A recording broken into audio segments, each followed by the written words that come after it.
Jadi sekalian, saya tinggal 4,5 tahun di Kota Tarim. Saya banyak menjumpai orang-orang miskin. Karena memang malah mayoritas saya rasa orang di Kota Tarim itu miskin.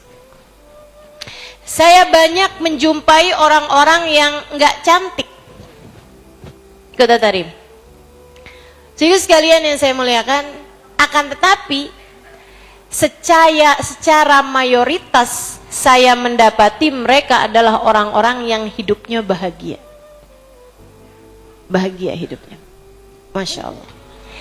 Saya hampir selalu saja mendapati perempuan-perempuan tersenyum lebar di sana.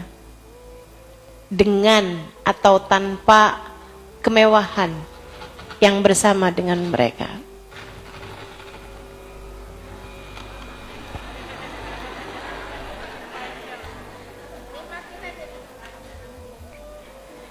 Teman-teman seiku sekalian yang saya muliakan, di antaranya ada tuh yang saya ceritain di buku Bidadari Bumi, hamba-hamba tercinta di sisi Allah Subhanahu wa taala. Hubabah Zahra, ibunda dari guru kami Habib Umar bin Hafid, Hubabah Zahra Al-Haddar. Itu teman-teman saya sekalian, selalu saja saya dapati wajahnya tersenyum. Wah, mungkin hidupnya senang terus ya. Siapa bilang? Suaminya diculik di saat guru kami Habib Umar bin Hafid berusia 10 tahun. Suaminya diculik. Sampai sekarang nih teman-teman, suaminya makomnya nggak pernah diketahui. Kuburnya di mana nggak pernah tahu. Diculik di zaman Suyu'i. Zaman kalau kita PKI ya. Jadi ada PKI nyerang Suyu'i di sana. Menyerang Yaman, membunuh-bunuhi para ulama-ulama, diantaranya adalah ayahanda guru kami Sayyidil Habib Umar bin Hafid, ayahnya Habib Muhammad bin Salim bin Hafid diculik-culik. Itu istrinya teman-teman saya sekalian, istrinya yang menghadapi masa berat seperti itu. Kalau kamu berjumpa dengannya, kamu gak akan mendapati wajah sedihnya. Selalu aja tersenyum dengan lebar. Saya tuh sampai setiap kali ketemu sama beliau merasa bahwa dunia ini sedang baik-baik saja. Ada orang-orang yang kebahagiaan hatinya itu nular kepada semua yang memandang wajahnya, ngerasa bahwa dunia semua sedang baik-baik saja. Semoga kita menjadi salah satunya. Amin ya rabbal alamin. Baba Zahra tuh kayak gitu. Bu, jangan sampai kamu jadi orang kebalikannya. Orang lagi baik-baik aja ngelihat muka kamu jadi sumpek.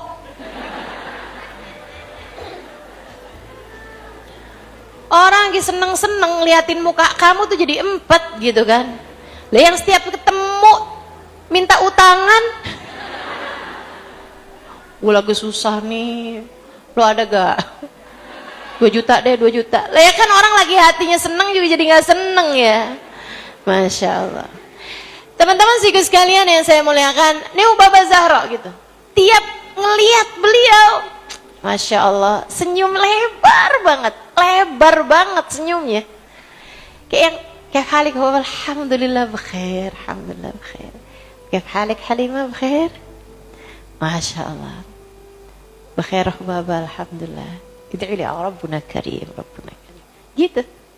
Tuhan kita kan maha baik ya nak. Alhamdulillah, alhamdulillah. Itu andai saya nggak tahu sejarah hidupnya, saya akan menganggap bahwa orang ini adalah orang yang hidupnya selalu berisi kemudahan, hidupnya selalu berisi dengan dimanjakan sama Allah, kemewahan, keindahan gitu. Padahal hidupnya berisi dengan musibah-musibah yang berat-berat, teman-teman sekalian. Hamba Allah, iman membuat mereka mampu mengalahkan berbagai macam kesulitan yang datang dalam kehidupan.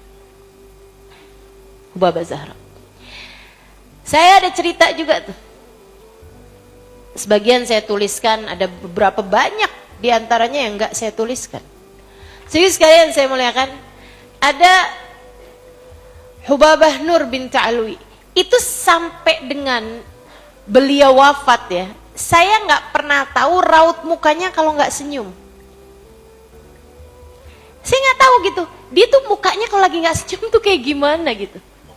Karena ya Allah senyum lebar banget gitu. Di majelis di mana senyum aja gitu. Sholat senyum, masya Allah, masya Allah. Bukan karena nggak ngerti, justru karena ngerti, justru karena faham. Saudaraku sekalian yang saya muliakan, tahukah kamu bahwa manusia paling banyak senyumnya adalah bagindamu Nabi besar Muhammad? Karena memang orang yang paling bahagia hidupnya adalah orang yang paling tinggi keimanannya kepada Allah. Mereka bahagia dengan keimanan mereka. Mereka bahagia dengan hidup bersama Allah Subhanahu wa ta'ala. Benar teman-teman, Hubabah Nur binti Alwi ini, kalau teman-teman lihat ya, itu beliau badannya tuh bungkuk. Beliau hidup seorang diri sebatang kara. Beliau badannya bungkuk dan beliau itu kemana-mana sendirian. Dan itu beliau itu ngurusin rumahnya sendiri gitu. Dan rumahnya itu di atas. Jadi beliau tuh kalau naik itu, beliau naik ke atas tangga gitu tuh. Kabarnya itu dengan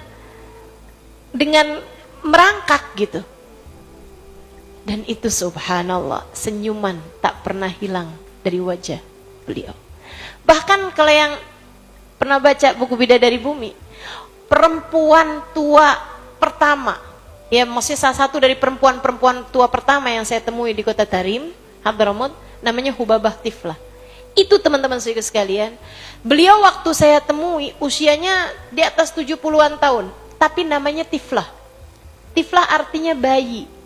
Waktu saya tanya kepada yang nganterin saya ketemu sama beliau, Ustazah Zainab, gitu ya, waktu saya tanya kenapa kok namanya Tiflah, katanya Ustazah Zainab bilang li'annaha katiflah ya Halimah, karena beliau itu orang tua tapi kayak bayi Halimah. Kayak gimana kayak bayi? Nggak pernah tahu menyakiti siapapun. Hati yang bahagia hanya akan selalu menebar kebahagiaan dan tidak pernah tahu caranya menyakiti siapapun. Kayak bayi, ada nggak yang tersinggung sama bayi? Gue nggak demen nih sama bayi nih. Kenapa emang? Ngeliat gue nggak senyum gitu, astagfirullah. Nggak ada. Orang tuh kalau sama bayi semuanya seneng. Orang tuh yang asalnya nggak senyum aja ngeliat bayi senyum, betul apa nggak? Itu teman-teman Hubabah Tiflah. Saya tuh udah waktu awal kali dibilangin dia adalah seorang perempuan tidak pernah menyakiti siapapun.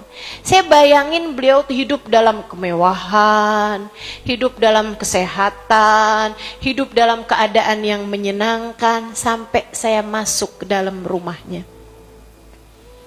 Itu Bidadari Bumi nomor 1 tuh.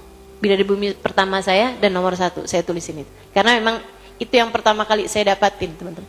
Saya datang dari Indonesia bulan Sya'ban, itu adalah lebaran pertama saya. Saya dibawa ketemu Hubabah Tiflah sama Ustazah Zainab tuh teman saya, dia bilang ta'al menazur Hubabah Tiflah gitu.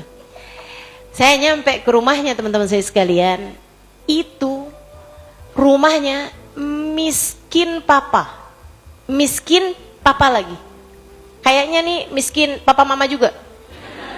Dari miskinnya. Asli miskin banget teman-teman. Saya masuk dalam rumahnya, itu tuh temboknya aja nggak dilabur. Temboknya itu nggak dipakein, nggak di semen gitu.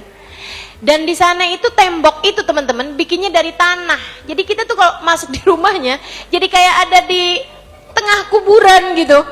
Karena tanah semuanya nih. Lihat atas tanah, lihat bawah tanah, semua tanah gitu. Dan itu lantainya, itu cuman kayak ditaruhin ini yang ditaruhin kayak semen, lapisan semen sedikit gitu. Dan di ruangan situ tuh yang pastinya adalah ruang tamu, saya rasa di situ juga mereka tidur, di situ juga mereka makan, gitu kan ya. Karena ada bantal-bantal yang ditumpuk di sudut ruangan yang udah nggak jelas warnanya lagi dari kelamaan dipakai gitu. Nggak ada apa-apa, nggak ada karpet, nggak ada apa-apa. Cuma ada karpet tipis gitu yang udah sebagiannya tipis di tempat-tempat yang biasa mereka duduki gitu. Dan itu, saudaraku sekalian, begitu saya masuk ke dalam rumahnya, bahkan dari luar tuh, semua yang ada di rumahnya tuh kayak yang ahlan wa sahlan marhaba. Dikenal Ustaz Zainab kan, ya hayya bi Ustaz Zainab, ini siapa nih yang barengan Ustaz Zainab gitu kan. Bilang, oh ini Halimah dari Indonesia gitu kan. Oh Masya Allah, ya hayya bi Halimah, ya hayya bi Halimah. Saya dipelukin satu-satu sama mereka teman-teman. Padahal saya bukan siapa-siapanya. Emang bahagia, masalahnya bukan maharta, bukan marupa, bukan nama semua yang kamu kira sebagai sebab kebahagiaan. Bahagia letaknya di hati. Ia ada pada hati yang penuh dengan iman. Saya masuk dalam rumahnya, habis disambut seseneng itu sama mereka gitu. Habis saya masuk teman-teman saya sekalian, saya cari-cari aja mana dia nih Hubabah Tiflah gitu. Ternyata di sudut ruangan Ustaz Zainab bawa saya ke sana, perempuan tua dan buta. Tua dan buta. Kebayang gak sih? Segitunya bahagia. Sebahagia-bahagianya. Saya dibawa sama Ustaz Zainab tuh, ketemuin sama beliau itu, terus Ustaz Zainab salaman gitu kan, cium tangan, terus bilang, Zainab, Baba Zainab, Zainab Al-Khatib. Dia terus bilang, ya hayya bi Zainab, ya hayya bi Zainab, halik Zainab, dengan senyum lebar, ya hayya bi Zainab, ahlan wa sahlan bi Zainab, gitu. Habis itu Ustaz Zainab ya, minta saya untuk mendekat. Ketika udah selesai salamannya, terus beliau bilang gitu, Hubabah, Halimah nih, Halimah Al-Aidarus dari Indonesia. Dia datang ke sini buat belajar, Hubabah, buat nuntut ilmu nih. Doain biar dapat ilmu manfaat, biar nanti bisa disebarkan lagi ke negerinya, doain Hubabah gitu. Ustaz Zainab minta saya iniin Hubabah. Saya pun pegang tangannya Hubabah, yang kanan saya cium. Beliau kemudian tangan kanannya saya cium, tangan kirinya pegang-pegang muka saya. Kayak mau ngebayangin nih anak mukanya kayak gimana gitu kan. Habis itu diliatin. Saya waktu itu kurus ya. Sangat kurus ya. Teman-teman sih sekalian, dia terus pegangin gitu. Kayaknya mulai kelihatan, oh ini pesek. Kayak udah bisa ngebayangin gitu. Orang Arab kan hidungnya mancung-mancung. Udah tuh, dia sambil bayang-bayangin gitu. Terus tangannya itu yang sebelah kiri itu turun gitu kan ke leher saya gitu. Terus abis itu beliau berhentikan di dada saya. Saat itulah beliau kemudian berdoa. Abisnya diginin, abisnya beliau bilang, ya hayya bi Halimah, ya hayya bi Halimah, ya hayya bi Halimah, ahlan wa sahlan bi Halimah gitu. Abis itu beliau taruhin tangannya tuh di dada saya, terus beliau mulai doa. Allah la yu'adzibik Halimah, Allah la yu'adzibik, Allah ma yu'adzibik Halimah, Allah ma yu'adzibik binti. Abis itu beliau doa, satu doa itu aja diulang-ulang. Semoga Allah tidak pernah menyengsarakanmu nak. Semoga Allah tidak pernah menyengsarakanmu. Semoga Allah tak akan pernah menyengsarakanmu nak. Ya Allah, jangan pernah sengsarakan anak ini ya Allah. Dunia akhiratnya ya Allah, jangan pernah sengsarakan dia ya Allah. Jangan pernah susahkan hidupnya ya Allah. Jangan pernah sengsarakan hidupnya ya Allah. Ya Allah, jangan pernah sengsarakan hidupnya. Dia doa teman-teman, enggak berhenti satu doa itu aja. Di doa dari yang nadanya itu yang Allahumma ya'adzibis binti, semoga Allah tidak akan pernah menyusahkanmu nak, gak pernah menyusahkan. Sampai dia doanya tuh, ya Allah jangan pernah susahkan dia, ya Allah jangan pernah susahkan, ya Allah jangan pernah susahkan. Sampai dia nangis teman-teman saya sekalian, sampai dia nangis. Saya yang asalnya dengerin kayak yang amin, amin, amin. Lama-lama amin. Lama-lama saya nangis di situ teman-teman sekalian. Saya tuh yang saya pikirin, saya bahkan tidak pernah mendoakan untuk diri saya sendiri doa seperti itu dengan linangan air mata, dengan tangisan. Untuk kemudian ada seseorang yang saya nggak pernah kenal sebelumnya bisa mendoakan saya, bahkan dengan air matanya, dengan tangisannya, teman-teman saudaraku sekalian, minta kepada Allah agar Allah tidak pernah menyengsarakan hidup saya. Saya nangis, gak tahu berapa lama nangis saya di situ. Terisak-isak, saya nangis di lantai rumah Hubabah Tifla. Saat itu saya tahu bahwasanya doa merupakan hadiah terindah yang bisa diberikan seseorang.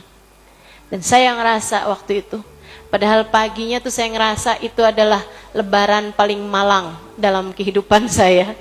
Karena itu kali pertama saya lebaran jauh dari orang tua, jauh dari opor, nastar, ketupat gitu ya. Akan tetapi ketika hari itu saya sudah mendapatkan doanya Hubabah, saya ngerasa bahwa itu adalah lebaran paling bahagia dalam kehidupan saya. Saudara sekalian, sekali lagi, bahagia tidak ada pada rupamu. Bahagia bukan terdapat pada hartamu.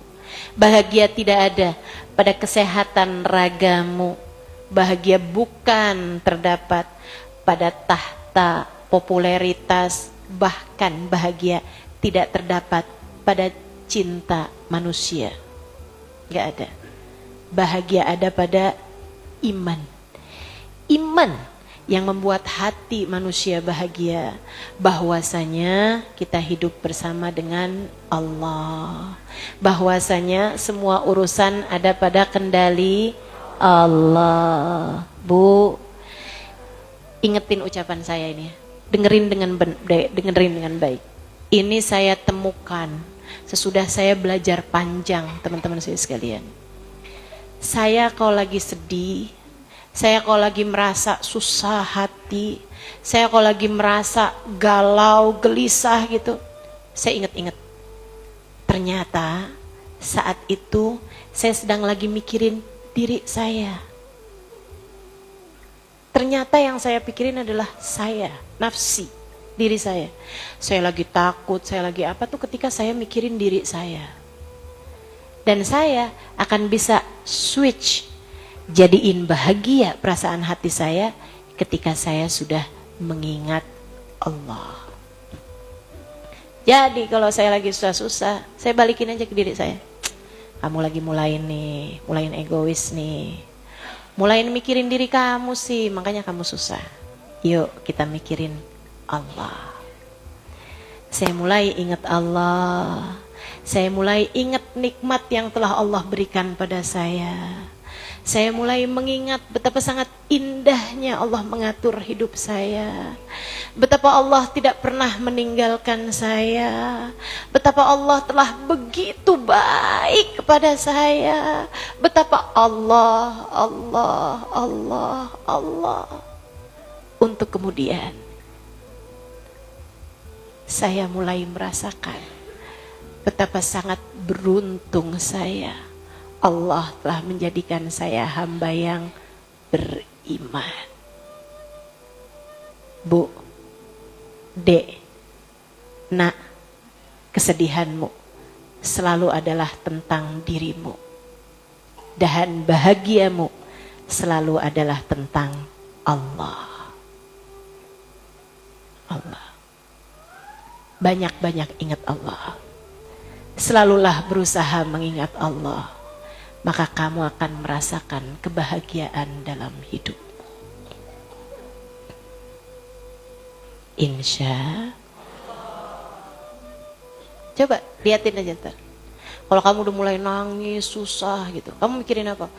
Suami nih ustazah. Oh, kenapa suamimu? Dia kayaknya ada naksir perempuan lain dah ustazah. Wah, itu kan. Oh, coba. Kamu takut? Iyalah. Takut apa? Takut saya ditinggalin. Nah, itu kan saya. Takut kenapa? Takut saya nanti hidupnya miskin. Nah, kan saya. Takut takut dia nanti nggak transfer saya lagi, takut dia nggak giniin saya lagi, takut dia ninggalin keluarga, takut dia baliknya ke kamu. Diri saya. Susah pasti kamu hidupnya. Kamu balikin. Wahai diri, tenang. Emang selama ini Allah pernah nyusahin kamu sampai kamu nggak bisa makan, sampai kamu merasa segitu susahnya? Gitu. Nggak pernah kan? Nggak pernah teman-teman. Allah tidak pernah mengecewakanmu. Tapi saya sering kecewa Ustazah. Kamu dikecewakan oleh harapanmu sendiri. Kamu dikecewakan oleh angan-anganmu sendiri. Allah tidak pernah mengecewakanmu teman-teman. Kamu dikecewakan oleh harapanmu sendiri. Karena kamu berharap, karena kamu berangan-angan, karenanya kamu kecewa. Andai kamu serahkan dan kamu tahu bahwa apapun yang Allah tetapkan adalah yang terbaik, maka kamu tidak akan pernah kecewa. Kamu gak akan pernah susah. Mari belajar beriman teman-teman sekalian. Mari belajar beriman. Untuk melihat bahwasanya tidak ada orang lain, semua manusia adalah hamba-hamba Allah. Untuk melihat tidak ada tempat asing, semua tempat adalah milik Allah. Untuk melihat tidak ada kejadian-kejadian yang menakutkan, sebab semua kejadian ada dalam kendali Allah. Hidupmu akan bahagia teman-teman. Hidupmu akan bahagia dalam dekap rahmatnya jika kamu selalu menghadirkan Allah dalam hatimu. Insya. Itu satu ya. Ada berapa Ustazah? 3 aja dah. Teman-teman saya sekalian, yang kedua, kamu bahagia dalam taat. Kamu bahagia dalam taat. Enggak kok Ustazah, saya bahagia juga ketika saya lagi ngomongin orang. Saya bahagia juga kalau saya lagi ngomel-ngomel. Enggak, bukan bahagia itu namanya. Itu seneng. Seneng beda sama bahagia. Saya sekalian, anak kecil nyari seneng, orang dewasa. Anak kecil nyari senang, orang dewasa nyari tenang. Tenang hati salah satu dari bentuk kebahagiaan. Ya kan? Teman-teman sekalian, anak-anak muda yang lagi ada di diskotik, jejingkrakan, gitu kan? Lagi gitu dah.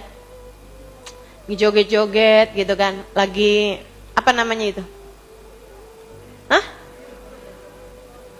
Dugem, ya, dugem. Dunia gemerlap. Mereka senang apa enggak? Senang. Mereka bahagia apa enggak? Ada banyak di antara mereka yang ketika saya nulis gini nih. Saya pernah bikin video entah di kapan hari itu ya, di Ramadan beberapa tahun lalu. Saya bilang, ada banyak orang-orang tuh yang ketika mereka sedang tenggelam dalam kemaksiatan, mabok barengan sama temen-temennya, joget begini begitu di yaitu dugem tadi itu ya, di diskotik misalnya gitu. Jadi sekalian dia ngerasa bahagia banget, ngerasa bukan bahagia, seneng banget. Sampai akhirnya mereka pulang ke rumahnya. Saat itulah dia ngerasa betapa sia-sianya hidupnya. Dia ngerasa betapa galaunya hatinya, betapa sedihnya, betapa terpuruknya hidupnya. Bahkan ada di antara mereka yang kemudian di lantai, berbaring di lantai, di rumahnya yang ada AC, ada tempat tidur yang sangat mewah. Dia berbaring di lantai, dia nangis. Dan dia pikir, kok saya sedih ya, saya depresi, saya susah, saya stres. Oh ini mungkin karena saya jauh dari teman-teman saya. besok atau beberapa malam lagi saya akan dugem lagi, saya akan barengan sama teman-teman saya lagi dan saya seneng. Saya sekarang sedih cuman karena saya sendiri.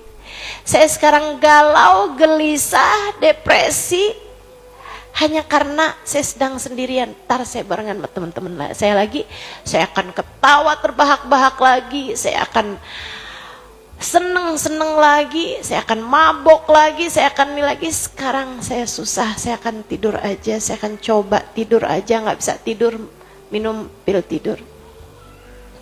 Saudaraku sekalian yang saya muliakan, bahagia apanya yang kayak begitu? Dia pikir dia sedih karena dia sendirian. Bukan. Dia sedih karena ruang hati yang seharusnya berisi Allah tidak ada dalam dirinya. Saudaraku sekalian yang saya muliakan, yang semestinya hatimu keisi Allah itu nggak bisa digantikan dengan apapun. Itu adalah lobang besar dalam kehidupan seseorang yang baru bisa keisi kalau ada Allah dalam hatinya. Itu sebabnya kenapa kamu maunya susah-susah hadir di majelis talim. Kenapa kamu mau desek-desekan nggak apa-apa. Kenapa kamu maunya datang dari habis subuh. Padahal tahu ustadzahnya baru datang jam 9 pagi. Tahu kok kamu itu, tahu. Emang di jadwalnya juga jam 8, suruh siapa datang jam 6. Tapi kamu mau kayak begitu. Kenapa gitu? Teman-teman saya sekalian, kamu gak sadar bahwa di saat kamu duduk mendengarkan saya seperti ini, lobang kosong dalam hatimu itu terisi perlahan-lahan. Dengan apa Ustazah? Dengan rahmatnya Allah. Kamu gak sadar. Saya kasih tahu sekarang. Itu sebabnya. Orang lihat kamu, lebay banget sih Ustazah Halimah. Biasa aja keles. Orang lihatnya nih orang kenapa dah? Ampun. Sampai saya diprotesin sama orang-orang. Ustazah, saya bikin majelisnya Ustazah Halimah, ada yang nanya, bisa nginep nggak di situ? Insyaallah. Jadi sekalian yang saya muliakan,